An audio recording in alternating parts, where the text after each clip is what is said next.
తూర్పు గోదావరి జిల్లాలో కావ్య అనే చిన్నారి ఉండేది. ఆమెకు తన కుక్క బ్రూనో అంటే చాలా ఇష్టం. ఒకరోజు బ్రూనో రోడ్డు వైపు పరిగెత్తింది. కారు వేగంగా వస్తోంది.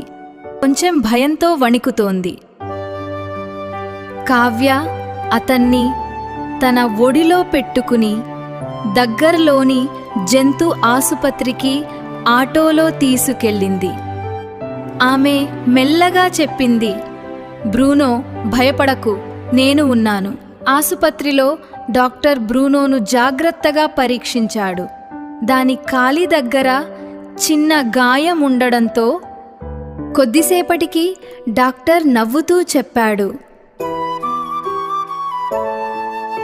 ఇప్పుడు బ్రూనో బాగానే ఉంటుంది. అది విన్న కావ్య ఆనందంగా బ్రూనోను హత్తుకుంది.